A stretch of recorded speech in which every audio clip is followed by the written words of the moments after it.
Good evening, YouTube viewers and subscribers. Today on the bench is a recently acquired, as in today, Enya 45CX engine. I got this engine for a very attractive price from a local modeler who had done a buyout. And as you can see, it seems to be somewhat complete. It's missing the prop washer and the drive nut, but I think I've got those items. Other than that, it seems to be intact. So I need to tear this engine down because it's quite dirty, and I want to see if I can clean it up at all. Now this is an engine I'm probably going to keep for myself because I don't have a CX. Now this 45CX engine is not a ringed engine. It is an AAC engine, meaning it has an aluminum piston and a chrome-plated aluminum sleeve. Unlike the 50CX that actually has its ABC construction. This is different.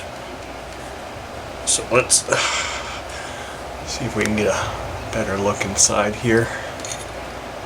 Side of the piston looks pretty good.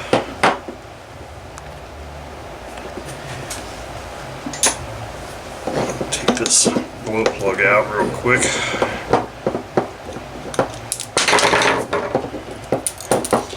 Where'd that plug go? Okay, so that's what I thought. Let me digress here for a moment. I go through an awful lot of engines. I've bought an awful lot of engines, and as you can see, this is an idle bar glow plug. I would venture a guess that of the two-stroke engines I have purchased, used two-stroke engines, probably 70% of them came with an idle bar glow plug in them. And why I'm mentioning that is because that's kind of mind-boggling to me. I think people seem to be under the impression that a two-stroke engine must have an idle bar glow plug to run properly. And I think after the hundreds of videos I've posted, I can actually say that's not true at all.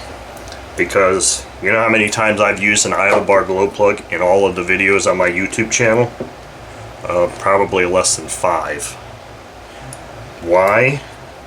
Because a properly tuned engine doesn't need an idle bar glow plug. That's my little soapbox discussion about glow plugs.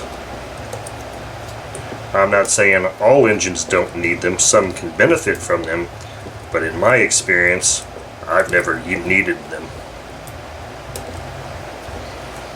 So let's see what top of this piston looks like. Huh. Okay.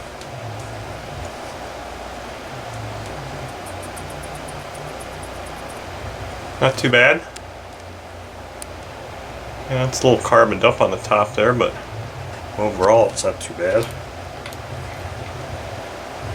So this is probably a fairly low runtime engine that's got a ton of service life left in it. Now, the only thing that's unfortunate about this engine is Enya aluminum seems to not fare so well in different environmental conditions, and that sometimes the aluminum can be discolored and become a mottled look. And I have yet to find anything that I'm willing to actually spend the effort on to try to clean these things up and make them look brand new again. I know bead blasting would do that, but I don't have access to a bead blaster, nor am I going to invest in one.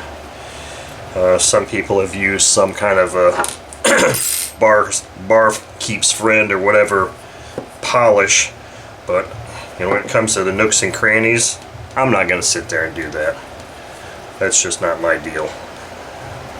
If it doesn't come clean enough through the ultrasonic cleaner, then it's not going to get any cleaner. I'm probably going to have to go and do a little bit of heating there to get that back cover off.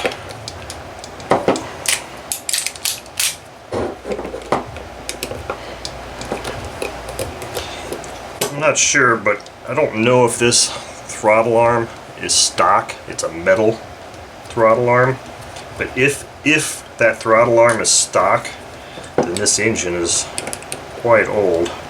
I was just looking at a review on the 50CX because I couldn't find an article on the 45CX, so I really don't know how old or how far back this engine dates.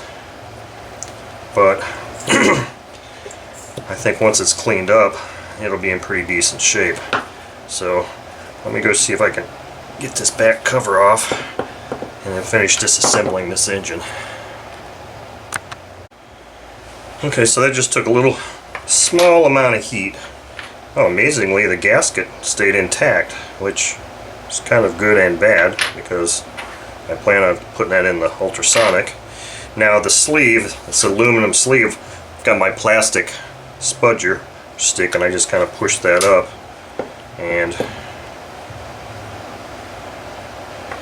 comes right out. I'm sure this engine is still quite warm, so I don't want to be touching this thing right now.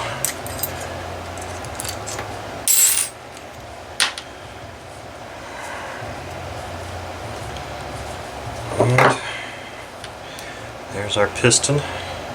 It's got a wire retaining ring on each side.